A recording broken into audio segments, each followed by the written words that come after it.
Let's get it.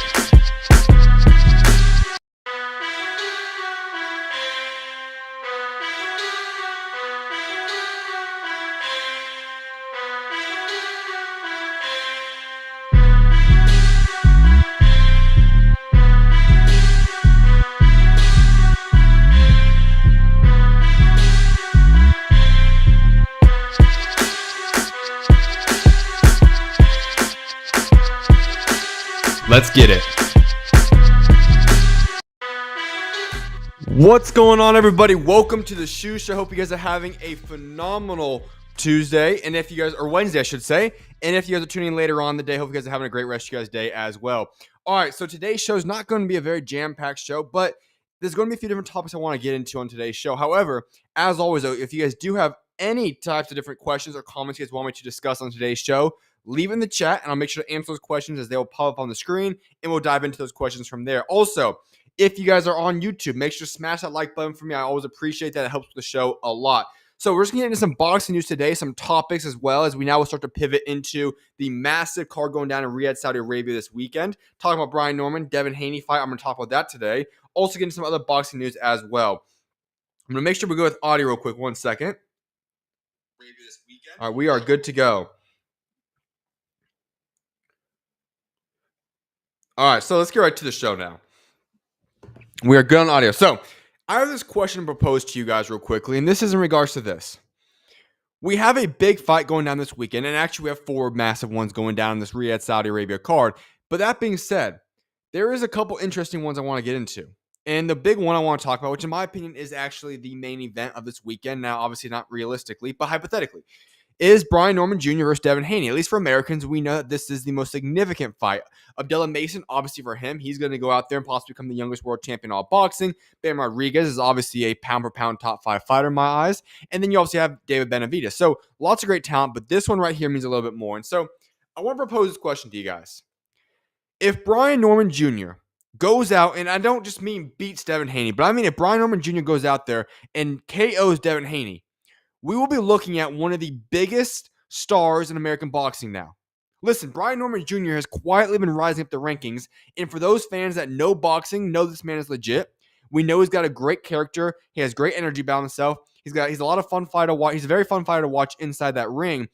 But Brian Norman Jr. has yet to have that moment that boosts him into that star tier. And the reason for that is you typically need that big signature win on your resume.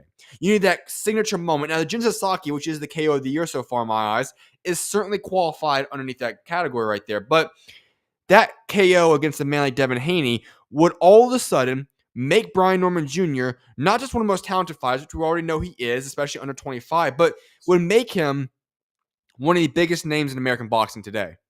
That's what's at stake for Brian Norman Jr. This is a man who is extremely talented. He's got the character and he's got the persona to become a star in boxing. But when he gets that, and I should say if he gets that big signature win against Devin Haney this weekend, his stock could skyrocket. And he would be heading into the new year of 2026 as one of the biggest names in American boxing scene.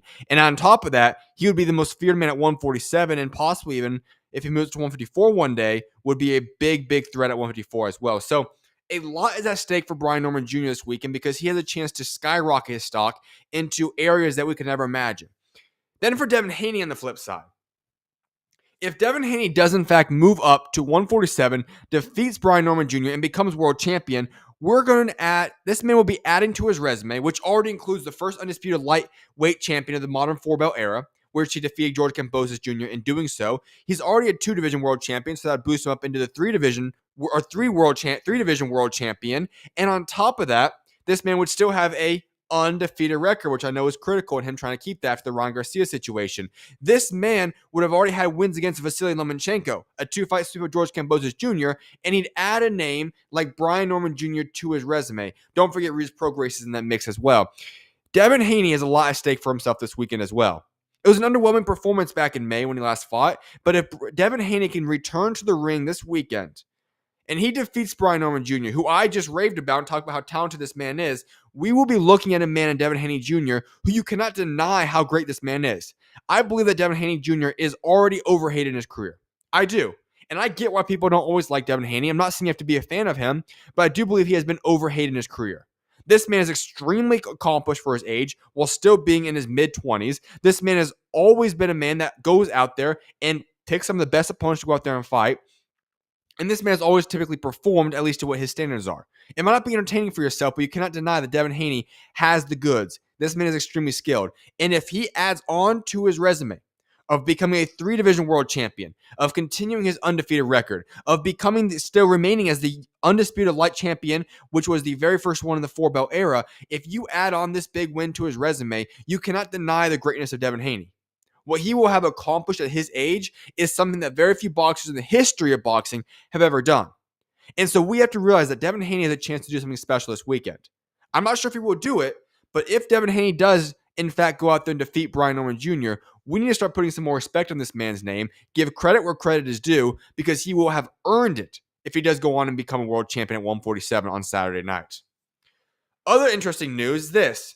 Keyshawn Davis says he wants to come back and fight Nahir Albright at 140 on the Shakur Stevenson versus Teofimo Lopez undercard at Madison Square Garden on January 31st.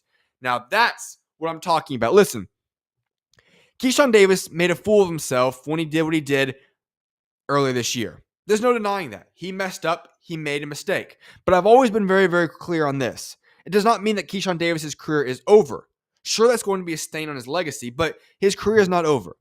That talent is still there as long as he gets his mentals in check. And if you're Keyshawn Davis, you had a disaster when you went out there and fought the Albrights and whatever went down backstage behind the scenes. Now, we always think about boxing.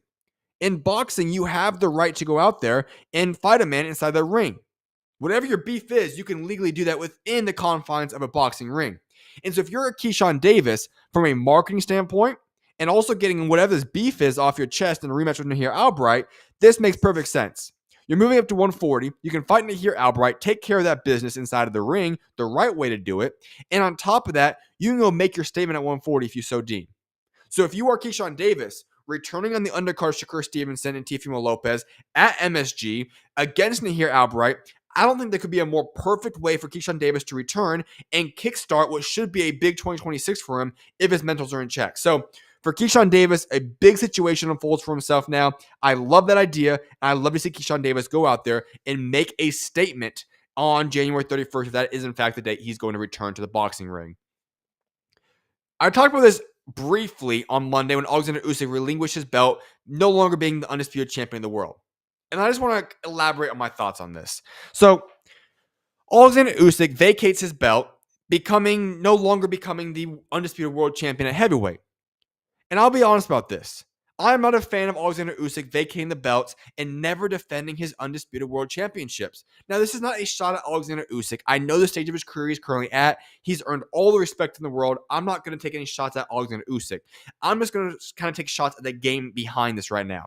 Because when you are forced to go out there and fight fights and defend your belts this consistently, it's tough for a guy like Alexander Usyk at his age. So I don't want to take shots at Usyk, but I'm not a big fan that we're having an all-time great Alexander Usyk, which will become 3-time undisputed world champion at heavyweight, never defend his belts. I'm not a big fan of that.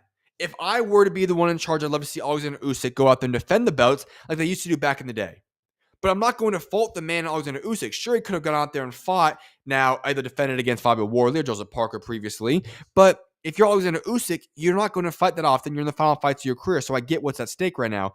I'm just not a big fan of seeing guys like Alexander Usyk not get title defenses of his heavyweight championships. This is what the all-time greats used to do. And so, let's be honest.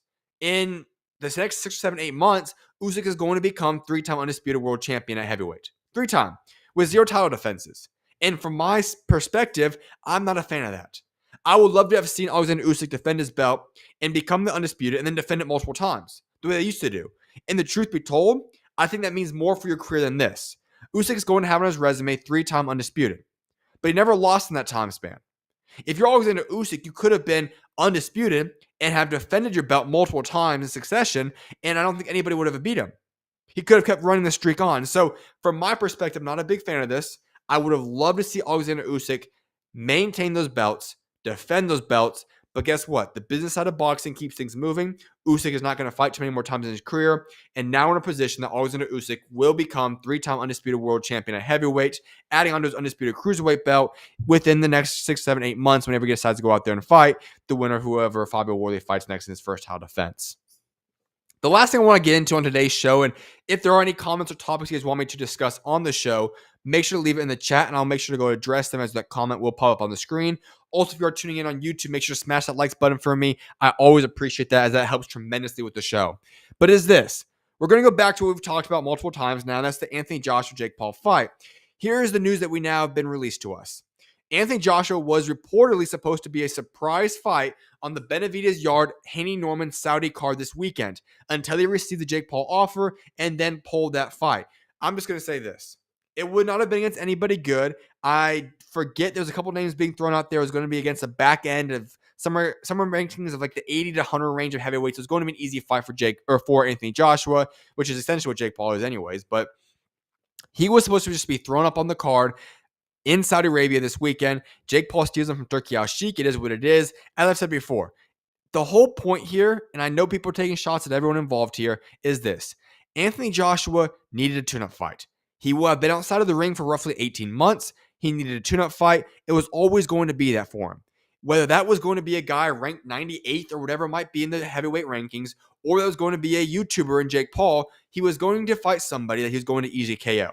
So if you're Anthony Joshua, why not get paid $50 million or whatever the amount of money is going to be and fight on Netflix and knock out Jake Paul?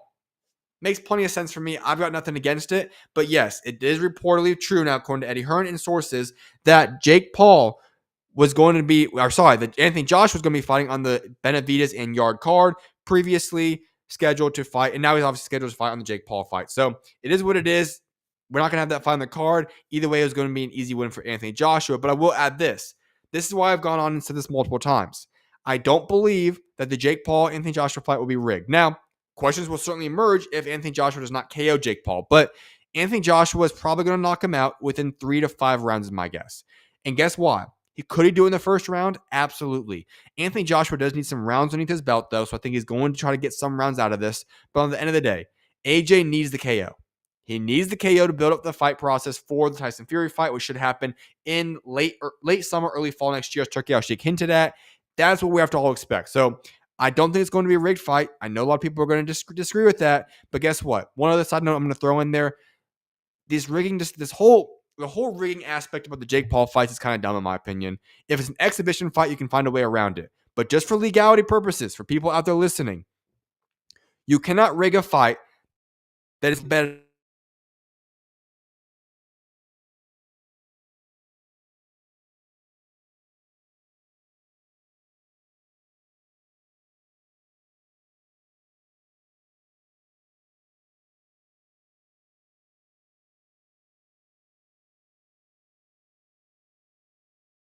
a